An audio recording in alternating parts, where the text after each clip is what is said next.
স্বাগতম আপনাদের সকলকে। আমি যে রুই দাস, আজ আমি আপনাদের শোনাবো একটি নতুন অনুপ্রেরণামূলক অডিও বুক গল্প। হোক তোমার জাগরণ। এটা শুধু একটি গল্প নয়, এটা সেই আলো যেটা তোমার ভিতরের ঘুমন্ত সম্ভাবনাকে জাগিয়ে তুলবে। শেষ পর্যন্ত শুনে থাকবে, কারণ গল্পের শেষে এমন একটা সত্য আছে যা তোমার জীবন, তোমার চিন্তা, তোমার স্বপ্ন সবকিছু বদলে দিতে পারে। চলো শুরু করি আজকের যাত্রা। ভূমিকা: হইচইয়ের কেন্দ্রে হারিয়ে যাওয়া মানুষ।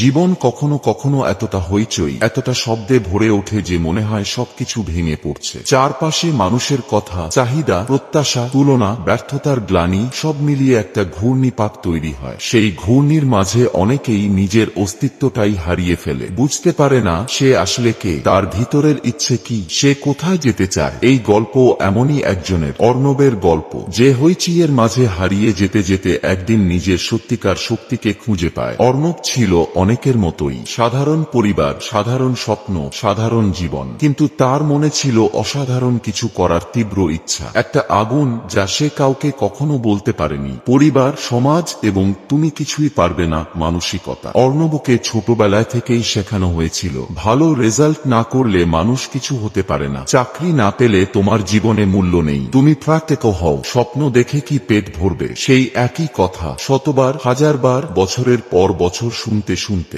একসময় এগুলো সত্যি মনে হতে থাকে। যে কথা তুমি বারবার শোনো, একসময় সেটা তোমার মনের ভেতরের কণ্ঠে পরিণত হয়। অর্ণবও ভেবেছিল হয়তো সত্যিই সে কিছু করে উঠতে পারবে না, হয়তো তার কোনো বিশেষত্ব নেই, হয়তো স্বপ্ন দেখা আসলেই বোকামি। আর তাই সে অন্যদের পথেই হাঁটার চেষ্টা করেছিল, নিরাপদ, সামাজিকভাবে গ্রহণযোগ্য, কারো প্রশ্নহীন পথ। কিন্তু নিজের স্বপ্ন ঢেকে দিলে মানুষ অনেক কিছু হারিয়ে ফেলে, আত্মবিশ্বাস, আনন্দ, নিজের ওপর বিশ্বাস, আর সবচেয়ে বড় নিজেকে। একদিন অর্ণব একটি গুরুত্বপূর্ণ চাকরির ইন্টারভিউতে যায়, যেটা তার পরিবার, সমাজ সবাই চেয়েছিল সে পাক। কিন্তু সেই ইন্টারভিউতে সে ভয় পেয়ে যায়। চাপ, দুশ্চিন্তা, প্রত্যাশার বোঝা সব মিলে তার মাথা কাজ করা বন্ধ করে দেয়। প্রশ্নের উত্তর ভুলভাবে দেয়। শেষে তাকে বলা হয়, সরি, you're not selected। এই 3 শব্দ ছিল অর্ণবের জন্য পাহাড় ভেঙে পড়ার মতো। বিশ্ব কি তখন নিস্তব্ধ হয়ে যায়? না, বিশ্ব তখন আরো শব্দ করে। তার ফোনে মিসড কল,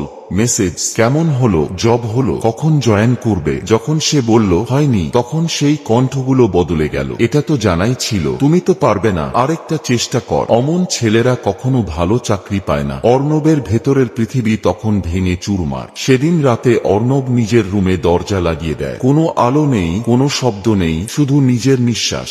সে নিজেকে প্রশ্ন করে, আমি আসলে কে? আমি কি এই ব্যর্থতার চেয়ে বড় কিছু? আমি কি অন্যদের মতোই নিরাপদ পথেই হাঁটব? বিশ্ব তখনও সর্ব, ফোনের নোটিফিকেশন, দায়িত্ব, প্রত্যাশা। কিন্তু তার ভিতরে জন্ম নিচ্ছিল আরেকটা নীরবতা, যা ধীরে ধীরে শব্দগুলিকে থামিয়ে দিচ্ছিল। সেই নীরবতার মাঝে তার চোখে পড়ে দেয়ালে লাগানো এক পাতা, যে পাতায় সে 2 বছর আগে নিজের হাতে লিখেছিল, সব শেষ হলেই শুরু হয়। এই একটি লাইন তার মাথায় বজ্রপাতের মতো আঘাত করে। অর্ণব ভাবতে শুরু করে, ব্যর্থতা কি সত্যিই শেষ, নাকি এটা নতুন শুরুর ইঙ্গিত? যদি ব্যর্থতা সঠিক রাস্তা থেকে থামায়, তাহলে এত মানুষ কিভাবে সফল হলো? তাহলে ব্যর্থতা কি আসলে ভুল দিকের সাইনবোর্ড, যা বলে এটা তোমার পথ নয়, অন্য পথ খুঁজো? এই ভাবনায় তার মাথায় প্রথমবার একটি প্রশ্ন জেগে ওঠে, যদি আমি সত্যি আমার নিজের স্বপ্নটা অনুসরণ করি? প্রশ্নটা আসতেই মনে ভয় ঢুকে গেল, কিন্তু ওই ভয়ই বলল, এই তো তোমার সত্যি, তুমি যা সত্যিই চাও সেটাই তোমাকে ভয় দেখায়। যে স্বপ্ন ভয় দেখায় সেটাই মানুষকে বড় করে। অর্ণব খুব ছোটবেলা থেকেই মানুষের সাথে কথা বলতে ভালোবাসত। কারো মন খারাপ দেখলে তাকে বোঝাতে, তার পাশে দাঁড়াতে, লোকদের উৎসাহ দিতে তার ভালো লাগতো। কিন্তু সমাজ তাকে বলেছিল, এতে টাকা নেই, এটা পেশা না, তুমি স্পিকার হতে পারবে না, বাস্তববাদী হও। কিন্তু সেই রাতে সে নিজের ভেতরের আওয়াজ প্রথমবার শোনে। তুমি মানুষের জীবনে আলো ছড়াতে চাও, তুমি কথা দিয়ে পরিবর্তন আনতে চাও। এই স্বপ্ন সে এতদিন লুকিয়ে রেখেছিল, কিন্তু একই স্বপ্নই তাকে নতুনভাবে বাঁচার শক্তি দিল। সেই দিন থেকে অর্ণব সিদ্ধান্ত নিল, সে আর পালাবে না, সে আর সমাজের ভয়ে ভয়ে নিজের স্বপ্ন বাঁচিয়ে রাখবে না। সে ছোট ছোট প্রস্তুতি শুরু করলো। একদিনে 30 মিনিট বই পড়া, 2 প্রতিদিন 5 মিনিট নিজের সাথে কথা বলা, 3 শব্দ উচ্চারণ ভয়েস টোন প্র্যাকটিস করা, 4 নিজেকে রেকর্ড করা, 5 ডায়েরিতে নিজের উন্নতি লিখে রাখা। যাত্রা খুব ছোট ছিল, কিন্তু প্রতিটি পদক্ষেপ তাকে নিজের কাছে টেনে আনছিল। পরের দিন ভোরে অর্ণব উঠল অদ্ভুত শান্তি নিয়ে। রাতের হতাশার পর এই শান্তি যেন অকস্মাৎ আলো। সে জানল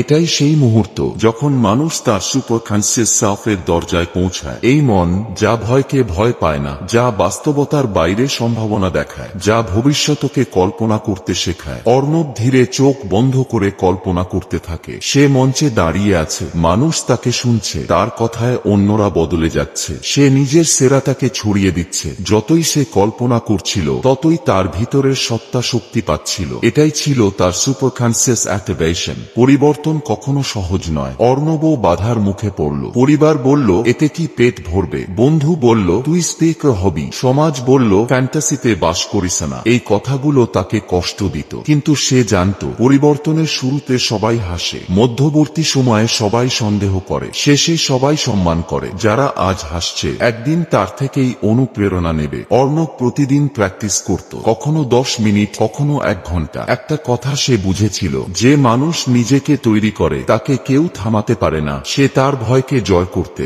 জনসম্মুখে কথা বলার ক্লাস করল, বই পড়ল, অনুপ্রেরণামূলক ভিডিও দেখল, নিজের দুর্বলতা লিখে কাজ করল। এভাবে প্রতিদিন সামান্য একটু একটু করে সে বদলে যেতে লাগলো। একদিন তার এলাকার একটি স্কুলে মোটিভেশনাল কথা বলার সুযোগ আসে। শুরুতে সবাই তাকে অবহেলা করেছিল, কিন্তু অর্ণব যখন মাইক্রোফোনে কথা বলা শুরু করলো, সবচেয়ে অবহেলার চোখগুলো নীরবে তাকে শুনতে লাগলো। সে 15 মিনিট কথা বলল, এমন কথা যা সে নিজের জীবনে শিখেছে। শেষে তাকে যে করতালি দেওয়া হয়েছিল সেটা ছিল তার জীবনের প্রথম সাফল্য। ছোট, কিন্তু তার ভিতরের মানুষটাকে জাগানোর মতো। এরপর আসল কঠিন অধ্যায়, বড় সাফল্যের আগের পরীক্ষা। বারবার ভুল, কথা আটকে যাওয়া, ভয়, কণ্ঠ কাঁপা, ভিডিও দেখে কমেন্ট কিচ্ছু পারিস না। কিন্তু অর্ণব ধৈর্য ধরল। সে জানত কঠিন সময়ের মধ্যেই একজন মানুষের সত্যিকারের চরিত্র তৈরি হয়। সে প্রতিবার ব্যর্থ হয়ে শিখত ভয়কে মুখোমুখি করতে, নিজের টোন ঠিক করতে, কথার শক্তি বাড়াতে,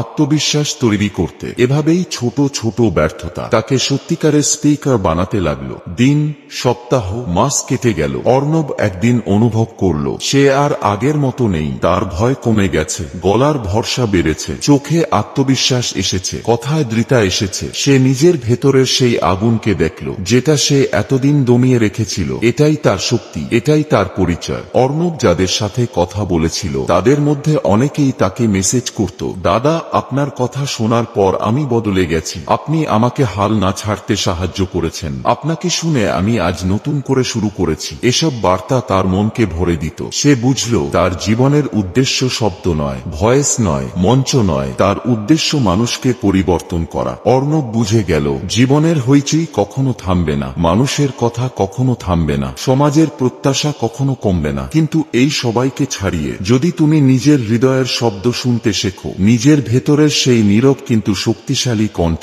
তাহলে আর কোনো বাধা তোমাকে থামাতে পারবে না। হইচইয়ের মাঝে নিজেকে খুঁজে পাওয়ার ক্ষমতা, এটাই মানুষের সবচেয়ে বড় শক্তি। অর্ণব বলে, একটা কথা মনে রাখো, তোমাকে অবহেলা করা মানুষ, তোমাকে সীমাবদ্ধ ভাবা মানুষ, তোমাকে নিচু দেখানো মানুষ, এরা যখন তোমার সাফল্য দেখবে তখন তারাই প্রথম দেবে। কিন্তু তোমার কাজ তাদের ভুল প্রমাণ করা নয়, তোমার কাজ নিজের সত্যিকারের যাত্রা খুঁজে পাওয়া। আমরা সবাই জীবনে কখনো না কখনো হইচইয়ের ভিতরে হারিয়ে যাই, কিন্তু যে মানুষ নিজের ভিতরে আলো খুঁজে পায় তাকে আর কোনো অন্ধকার থামাতে পারে না। কারণ মানুষ যতক্ষণ বিশ্বের শব্দ শুনে ততক্ষণ সে হারিয়ে যায়, কিন্তু যখন সে নিজের ভেতরের নীরবতা শুনতে শেখে তখনই সে নিজের সত্যিকার পথ খুঁজে পায়। এই গল্প তোমার জন্য। যদি তুমি কখনো সন্দেহ করো আমি কি পারবো, আমি কি যথেষ্ট, আমি কি ভুল পথে হাঁটছি, মনে রেখো তোমার ভেতরেই সেই আলো আছে যা পুরো পৃথিবীকে বদলে দিতে পারে। হইচই থাকবে, কিন্তু তোমার শক্তি তার চেয়ে অনেক বড়। হইচই যেন তোমাকে ঠেকাতে না পারে, ভয় যেন তোমাকে থামাতে না পারে, সন্দেহ যেন তোমার পথ বন্ধ না করে। কারণ তোমার ভিতরের শক্তি, তোমার ভেতরের সুপারকনসিয়াস মাইন্ড এই পৃথিবী বদলে দেওয়ার মতো শক্তিশালী। নিজেকে বিশ্বাস করো, নিজেকে শক্তিশালী ভাবো, আর একদিন তুমি নিজেই নিজের গল্পের নায়ক হবে।